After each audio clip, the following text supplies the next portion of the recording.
তোমরা কিন্তু নিশ্চয়ই দেখতেই পারছো, জাস্ট দুটো স্টেপ ফলো করাতেই আমার মুখটা কিন্তু কতটা ব্রাইট আর কতটা গ্লোই লাগছে। কিন্তু আমি প্রথমেই বলেছিলাম যে আমি একটা গ্লোই আর হাইলাইটিং মেকআপ রিক্রিয়েট করব। তো আমার মেকআপটা কিন্তু সত্যি গ্লোই আর হাইলাইটিংই হয়েছে।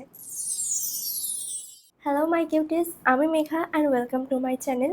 আজকের ভিডিওটা হচ্ছে সেলফ মেকআপ টিউটোরিয়াল নিয়ে। দেখো, আমরা সবাই প্রায় কম বেশি জানি যে কীভাবে সেলফ মেকআপ করতে হয়, কিন্তু তাও সেই সেলফ মেকআপটা করার আগে আমাদের কিন্তু কিছু স্টেপস ফলো করতে হবে।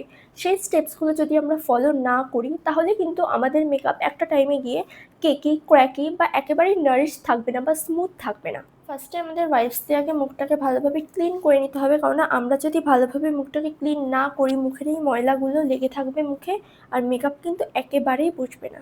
তারপরে আমি ইউজ করব প্লামের এই রাইস ওয়াটার জেল ক্রিমটা। প্লামের এই ক্রিমটা কিন্তু মুখটাকে গ্লোই করে তোলে আর স্কিনটাকে ব্রাইট আর ময়েশ্চার রাখে। এরপর মুখে ক্রিমটাকে ভালোভাবে রাব করে নিতে হবে যেন ক্রিমটা একটু কোথাও বসে না থাকে।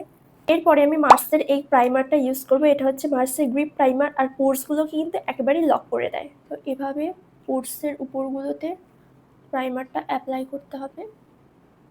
ঠিক পোর্স এরিয়াগুলোতেই কিন্তু প্রাইমারটা বেশি করে অ্যাপ্লাই করতে হবে যাতে পোর্সগুলো লক হয়ে যায়। তোমরা কিন্তু নিশ্চয়ই দেখতেই পারছো, জাস্ট দুটো স্টেপ ফলো করাতেই আমার মুখটা কিন্তু কতটা ব্রাইট আর কতটা গ্লোই লাগছে। এরপর ইনসাইটের এই কালার কারেক্টার প্যালেটটার সাহায্যে কিন্তু আমি আমার ফেসের ডার্ক স্পট আর পিম্পলসগুলোকে হাইডস করে দেবো। আমার যেহেতু ডার্ক স্পটটা একটু মিডিয়াম আছে তাই জন্য আমি এই কালারটা চুজ করব। এটা হচ্ছে পিচ কালার। এই কালারটা নিয়ে ঠিক ডার্ক স্পটের এই এরিয়াগুলোতে আমি কভার করব। এরপরে মাউথের এরিয়াগুলো কভার করার জন্য আমি এই ডার্ক ব্রাউন শেডটা ইউজ করব। মাউথের ঠিক এই ডার্ক এরিয়াগুলোতে কিন্তু কালার কারেক্টার ইউজ করতেই হবে, না হলে কিন্তু তোমাদের মেকআপ পরে এখান থেকে ক্র্যাক হতে পারে। আর এই পিম্পলস বা রেডনেসগুলোকে হাইড করার জন্য কিন্তু আমি এই গ্রিন কালার কারেক্টারটা ইউজ করব। এভাবে পিম্পলসের উপর হালকা হালকা করে গ্রিন কালার কারেক্টারটা ইউজ করতে হবে। এরপর ব্লেন্ডারের সাহায্যে কালার কারেক্টারটাকে ভালোভাবে ব্লেন্ড করে নিতে হবে। দেখো, আমি কিন্তু খুব ভালোভাবে ধরে ধরে ব্লেন্ডিংটা করেছি, যার জন্য আমার কালার কারেক্টিংটা একেবারে কিন্তু ফেসের সাথে বসে গেছে। এরপর আমি ইউজ করছি রিকোডের এই এইচডি লুমিনিয়াস ম্যাট ফাউন্ডেশনটা। ফাউন্ডেশনটাকে ঠিক এভাবে অ্যাপ্লাই করতে হবে, এরপর এভাবে ব্লেন্ড করে নিতে হবে। তোমরা চাইলে ব্রাশের সাহায্যেও ব্লেন্ড করতে পারো। পুরো ফেসে ফাউন্ডেশনটা অ্যাপ্লাই করতে হবে আর ভালোভাবে ব্লেন্ড করে নিতে হবে। এরপর আমি ক্রায়োলনের এই কনসিলার প্যালেটটা দিয়ে কিন্তু মাউথের এই এরিয়াগুলোতে কনসিল করে নেব। এই কনসিলার প্যালেটটা থেকে আমি FS29 এই শেড নাম্বারটা ইউজ করব। আন্ডার আইয়ের একটু নিচে আমরা কনসিলার ইউজ করব।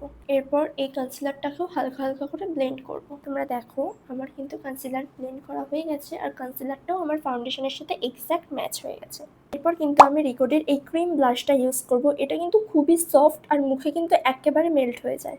তোমরা দেখো জাস্ট কত সুন্দর একেবারে মেল্ট হয়ে গেছে বাটারের মতো। এরপর কিন্তু আমি ইনসাইডের এই কালার কারেক্টার প্যালেটটার সাহায্যে ক্রিম কন্ট্রোর ইউজ করব। তার কারণ এই প্যালেটটা আছে cream contour plus concealer plus colour corrector. যেহেতু আমার ফেসটা অলরেডি লিফটেড তাই জন্য আমার বেশি কন্ট্রোরের প্রয়োজন নেই। যদি বেশি কন্ট্রোল করি তাহলে কিন্তু অলরেডি আমার ফেসটা আরও এতটা লিফটেড দেখাবে। আমি জ লাইনের এরিয়াতেও হালকা কন্ট্রোল করে নেব যাতে মুখটা আরও শার্প দেখায় আর একটু আরও ফ্ললেস দেখায়। আমার ফেস কন্ট্রোল কিন্তু ডান। তোমরা দেখতেই পারছো আমার ফেস আগের থেকে কতটা লিফটেড আর কতটা স্মুথ দেখাচ্ছে।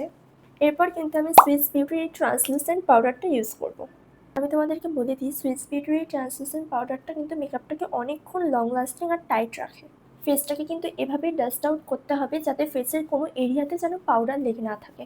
যেহেতু আমি একেবারে লাইট ওয়েট মেকআপ করছি তাই জন্য কিন্তু ক্রিম ব্লাশ ইউজ করার পর আমি আর কোনো রকম পাউডার ব্লাশ ইউজ করব না, নাহলে কিন্তু আমার ফেসটা আরও পিঙ্কিশ হয়ে যাবে। এরপর আমি স্টার্ট করব আই মেকআপ। তো আই মেকআপ স্টার্টের প্রথমেই আমাকে আইব্রোসটা কমপ্লিট করে নিতে হবে। আইব্রোস ড্র করার জন্য আমি সুইস বিউটির এই আইব্রো পেন্সিলটা ইউজ করব। তোমরা চাইলে নিজেদের মতো অন্যান্য আইব্রো পেন্সিলও ইউজ করতে পারো। আমি কিন্তু ভালোভাবে আইব্রোটাকে ড্র করে নিয়েছি। আর আইব্রোর সামনের দিকটা কিন্তু এই এরিয়া কিন্তু একেবারেই ন্যাচারাল রাখতে হবে। ওখানে তোমরা কোনো রকম কোনো পেন্সিল ইউজ করবে না, আর যদিও পেন্সিল ইউজ করো একেবারে লাইট শেডের পেন্সিল তোমরা ইউজ করবে। এরপরে আই মেকআপের জন্য আমি কিন্তু এই আইশ্যাডো প্যালেটটা ইউজ করব। এটা কিন্তু গ্রেস হেভেনের আইশ্যাডো প্যালেট। এখানে তোমরা মাল্টি কালার পেয়ে যাবে। তো যারা বিগিনার আছো আর যারা একটাই আইশ্যাডো প্যালেট রাখতে চাও তারা কিন্তু অবশ্যই এই আইশ্যাডো প্যালেটটা রাখতে পারো। তোমরা দেখো এতে কতগুলো কালার প্লাস শিমারও আছে এর মধ্যে। তো ফার্স্টে কিন্তু আমি লাইট আইশ্যাডোটা আমি আমার ক্রিজ লাইনে ইউজ করব। এভাবেই কিন্তু ফার্স্টে লাইট কালার দিয়ে ক্রিজ লাইন, আপার লাইন আর লোয়ার লাইনে ব্লেন্ড করতে হবে। এরপরে আমি এই ব্রাউন শেডটা আমার আইলিডের এখানে ইউজ করব। এরপর এই ডার্ক শেডটাও আমি আমার একেবারে আইলিডের নিচে ইউজ করব।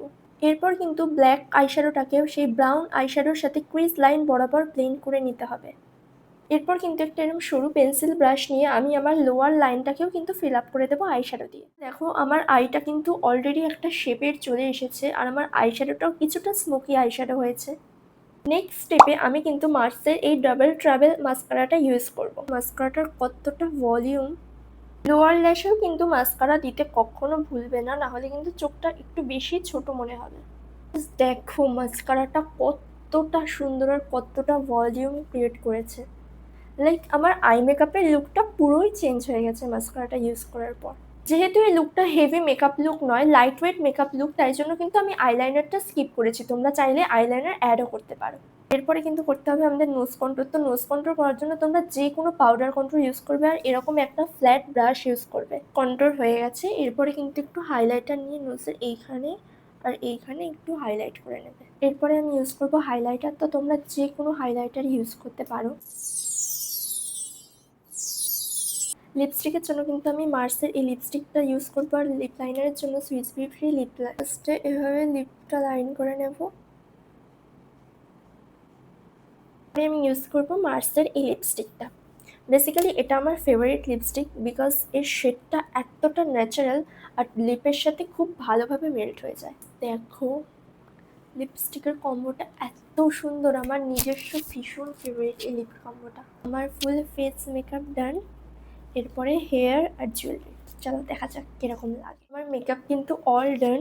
আর হেয়ার স্টাইলের মধ্যে আমি ওপেন হেয়ার স্টাইল রেখেছি আর জুয়েলারির মধ্যে কিন্তু এই ইয়াররিংসটাই পরেছি। তো তোমরা জানিও কিন্তু কমেন্টে যে আমার মেকআপটা কেমন হয়েছে আর আমাকে কেমন লাগছে। আর সাবস্ক্রাইব করতে কিন্তু একদম ভুলবে না।